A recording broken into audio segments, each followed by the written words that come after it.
오늘 본문 말씀입니다. 누가복음 23장 50절부터 54절까지 말씀입니다. 공회의원으로 선하고 의로운 요셉이라 하는 사람이 있으니 저희의 결의와 행사에 같아하지 아니한 자라. 그는 유대인의 동네 아리마대 사람이요 하나님의 나라를 기다리는 자러니 빌라도에게 가서 예수의 시체를 달라 하여 이를 내려 세마포로 싸고 아직 사람을 장사한 일이 없는 바위에 판 무덤에 넣어두니 이날은 예비일이요 안식일이 거의 되었더라.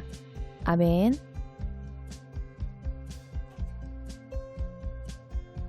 우리말에 자리가 사람을 만든다는 말이 있습니다. 이 말은 사람이 어떤 직위에 있게 되면 그에 어울리는 모습으로 변하게 마련이라는 말입니다. 그래서인지 모르지만 대부분 사람의 됨됨이보다 그의 지위나 소유 이런 것들을 보고 그 사람을 말하고 기대하고 인정하게 됩니다. 그러나 특별한 자리에 있는 사람이라고 해서 그 사람이 특별한 사람은 아닙니다. 어떤 공로나 능력으로 특별한 자리에 앉았던 간에 그런 자리에 앉은 사람이라면 그 자리에 걸맞는 특별한 사람으로 자신을 다스리고 지키며 가꿔가야 특별한 사람이 되는 것입니다. 우리들은 예수님의 사람들로 부름을 받아 하나님의 자녀라는 특별한 자리에 앉았습니다. 그러므로 그 자리에 걸맞게 하나님의 말씀을 보고 듣고 배워 하나님의 영광으로 하나님이 나타내실 수 있는 특별한 사람들이 다 되어야 합니다. 히브리서 12장 1절에서는 특별한 믿음의 선진들을 가리켜 우리에게 있는 구름같이 허다한 증인들이라고 말씀하셨습니다. 하나님을 믿는 우리에게 어떻게 하나님을 믿어야 하는지 수많은 믿음의 선진들이 우리에게 본을 보였음을 가르쳐 주시는 것입니다. 성경은 이 수많은 믿음의 선진들을 세상이 감당하지 못했다고 평가했습니다. 즉 이들의 믿음을 세상이 이기지 못했다는 것으로 특별한 사람이었다는 말씀입니다. 그런데 세상이 그들을 이기지 못했다고 해서 마치 그들이 세상 위에 군림하거나 어떤 높은 지위에 올랐다는 것은 아닙니다. 세상이 그들을 감당치 못했다는 것은 세상 권세자의 뜻대로 세상 아래에 무릎 꿇리지 못했다는 말씀이라는 것을 우리는 알아야 합니다. 그러므로 우리가 세상에서 자기 의를 위해 적당히 세상과 타협하는 사람은 믿음이 적은 연고입니다. 예수님께서 십자가를 지고 죽으셨을 때에도 세상과 타협했던 제자들과는 다르게 타협하지 않은 사람 아리마대 요셉의 이야기가 기록이 되어 있습니다. 성경은 이 요셉을 하나님의 나라를 기다리는 사람이라고 평가했습니다. 오늘 본문에서는 예수님께서 십자가에서 죽으신 사건이 일어난 직후의 사건으로 아리마대 요셉이 예수님의 시신을 공개적으로 요구하여 예를 갖추어 사람을 장사 지낸 일이 없는 세무덤에 예수님을 모셨습니다. 아리마대 요셉이 빌라도에게 가서 예수님의 시신을 요구한 일은 보통 일이 아닙니다. 그 당시 풍습에서 사형수는 매장될 권리가 없었습니다. 사형수를 묻어주는 사람은 그와 공범으로 몰릴 것이 뻔하기에 장사 지내준다고 하기가 어려운 때였습니다. 더군다나 십자가 형벌이라는 중한 범죄자인 예수님의 시신을 매장해 준다면 그는 분명히 예수님의 추종자로 생각되어질 것이고 이런 행위는 그가 위험해지기에 충분한 일이었습니다. 그런데 이 요셉이라는 자가 예수님의 시신을 요구하여 예수님의 장례를 치러준 것입니다. 그렇다면 이 요셉은 어떠한 사람입니까? 이 사람은 사내들인 공회의원이라고 기록하고 있습니다. 그 당시 사내들인은 유대교의 판관들의 모임으로 상당히 영향력이 있는 집단이었습니다. 예수님을 죽이기로 결의한 것도 이 사내들인 공회원들이었습니다. 그러나 이 아리마대 사람 요셉은 이들의 결의와 행사에 찬성하지 않았으며 심지어 자신에게 가해질 위험까지 무릅쓰고 예수님의 시신을 모셔다가 장례까지 치렀습니다. 성경이 이 사람을 가리켜서 바로 하나님의 나라를 기다리는 사람으로 증거한 이유가 충분하게 보여지는 사람입니다. 그렇다면 그때의 예수님의 제자들은 어떠했습니까? 이 제자들은 예수님과 함께 3년 반이라는 시간 동안 함께 먹고 마시고 동거동락을 했으며 그들의 모든 삶을 다 책임져 주시는 은혜를 받았던 사람들이었습니다. 예수님께서 기적을 베푸시고 능력의 역사를 나타내실 때에는 누가 예수님의 가장 가까운 사람이 될 것인가를 가지고 언쟁을 벌이고 심지어 어머니까지 나와서 예수님의 양 옆에 자신의 아들들을 세워달라고 요구를 했던 사람들이었습니다. 그때 그들은 자신들이 매우 특별한 사람이라는 사실을 알았기 때문에 그런 요구까지 하게 되었을 것입니다.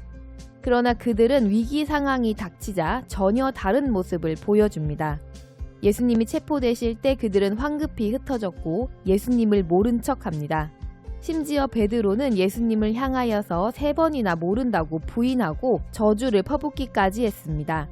그들은 예수님께서 십자가 지실 때에도 그저 멀리서 바라보는 구경꾼에 지나지 않았으며 예수님의 장례는 생각하지도 못했을 것입니다. 누군가는 그래도 목숨은 지켜야 한다고 말할지도 모릅니다. 예수님이 사형수로 몰린 마당에 사형수와 호의적인 모양을 보이다가 목숨을 잃으면 안 된다고 생각하는 것이 당연하게 여겨질 것입니다. 그러나 그런 생각과 행동이 당연한지는 우리는 생각해 보아야 합니다. 이스라엘이 출애굽하여 광야 생활을 시작할 때 그들은 이미 애굽에서 1년이라는 긴 시간 동안 하나님의 놀라운 역사를 목도한 사람들이었습니다. 그들은 자기들의 능력으로 노예의 멍에를 벗은 사람들이 아니라 하나님께서 그 능력으로 노예의 멍에를 벗겨 애굽을 탈출하게 해주신 사람들이었지만 그들은 감사하지 않았습니다.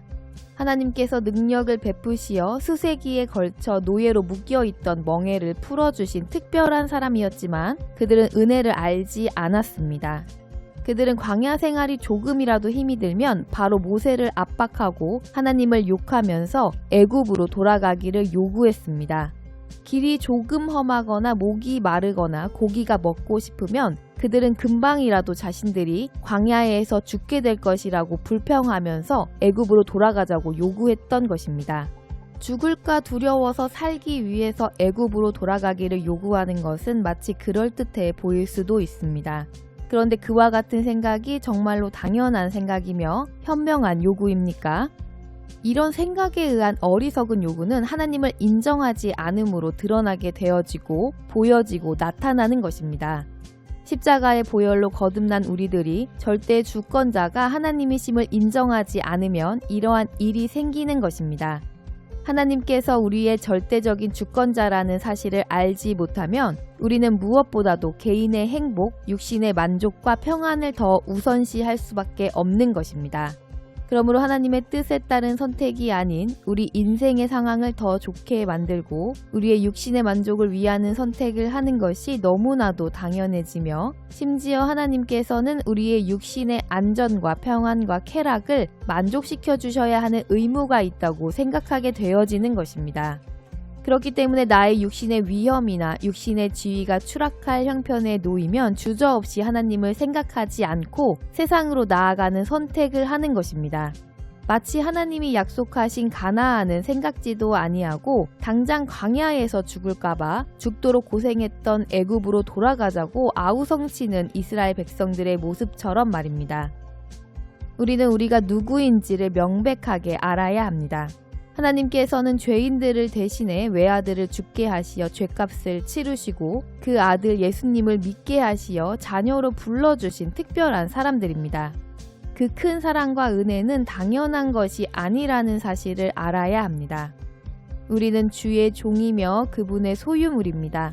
하나님께서는 우리를 하나님의 뜻에 따라 만드신 창조주이시며 우리는 그 하나님께서 만드신 소유물이며 쓰시는 종이라는 사실을 알아야 하는 것입니다. 제자들이 예수님을 돌아보지 않았던 것은 그럴듯한 이유가 있었기 때문입니다. 예수님을 힘입어 대단한 존재가 될 수 있을 것 같은 때는 함께 하기를 좋아했지만 예수님을 위하여서 하나뿐인 생명을 거는 것은 어리석은 일이라 생각했던 것은 제자들이 예수님을 하나님의 아들로 믿지 않았기 때문이었습니다. 그러나 다니엘의 세 친구들은 우상 앞에 절해야 하는 순간에 절하지 않았습니다. 왕은 금신상을 크게 만들어 신할 평지에 세우고 갖가지 악기 소리와 나팔 소리가 나면 모든 사람에게 엎드려 절하라고 명령했습니다. 절하지 않으면 누구든지 극렬히 타는 풀무불에 던진다고 말했습니다. 그러나 다니엘의 세 친구는 절하지 않았습니다. 이미 죽음이 예고되어진 상황이었고 그들은 죽기에는 너무 아까운 인재였습니다. 그들이 귀한 인재이기에 왕은 그들에게 다시 기회를 주겠다고 했었지만 그들은 그런 기회를 다시 줄 필요가 없다고 거절했습니다. 그들이 죽음을 택하는 것보다는 겉모양만 절하는 모양을 갖추고 생명을 지켜서 훌륭한 일을 하여 하나님께 영광을 돌려드리는 것이 더 지혜로운 선택이라고 생각할 수 있습니다. 그러나 그들은 더 많은 일을 하고 더 많은 공을 세우기 위해서 목숨을 부지하는 것보다는 오직 하나님의 종이라는 본분에 충실했습니다. 하나님의 소유라는 사실을 부정하면서 목숨을 지키기보다 하나님의 소유라는 사실을 부정하지 않는 선택을 한 것입니다. 그들의 소유주이신 하나님께서는 과연 전능하시어 7배나 뜨겁게 달궈진 불 속에 던져진 그들을 보호해 주셨고 그들을 불 속에 던진 이방왕 느부갓네살의 입으로 평지에 모였던 모든 사람들에게 하나님을 찬송하게 하셨습니다. 제자들이 예수님을 버려두고 돌아보지 않았다고 해서 예수님이 마치 버려진 것처럼 보인 것은 아니었습니다. 하나님께서는 자기 백성들을 통해서 하시고자 계획하신 일을 반드시 다 이루십니다. 3년 반이나 예수님 곁에서 예수님의 능력으로 살았던 제자들이 예수님을 버렸지만 예수님은 그들보다 더 부유하고 지위가 높았던 요셉이 모시고 가서 세무덤에 장사되셨습니다. 요셉이 어딘가가 부족하기 때문에 그때 지혜롭지 않은 선택을 했던 것이 아닙니다.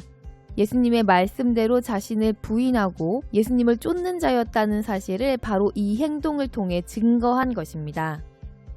하나님의 은혜로 하나님의 일을 하게 된 사람들 중에 자신이 유일한 존재라는 착각을 하는 사람들을 봅니다.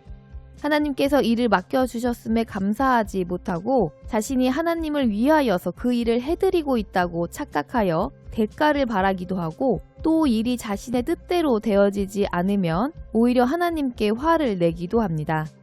그래서 어려운 상황에 닥치면 자신의 안위를 먼저 챙기면서 그것이 당연하고 지혜로운 선택이라고 생각합니다. 그것은 마치 로뎀나무 아래에서 엘리야가 하나님의 일을 하는 것이 자신뿐이라며 더 이상 하나님의 일을 하지 못하겠다고 했던 것과 마찬가지인 것입니다. 하나님은 엘리야에게 대답하시기를 바알에게 무릎 꿇지 않고 입 맞추지 않은 자 7천을 남기셨다고 말씀하셨습니다. 제자들은 그 순간 예수님의 마지막을 위하여 자신들의 생명을 내던져 하나님 앞에 하나님의 나라를 기다리는 자들이라 칭찬받을 수 있는 기회가 있었던 사람들이었습니다. 그러나 그들은 그저 자신들의 안위를 위하여서 그 기회를 가볍게 저버리고 그 영광은 아리마대 요셉이 차지하게 됩니다. 우리는 어떻습니까? 우리는 여전히 우리의 안위와 평안과 부요함을 위하여서 하나님을 저버리는 선택을 하면서도 어쩔 수 없는 선택이라거나 이것이 지혜로운 선택이라고 변명하지 않습니까?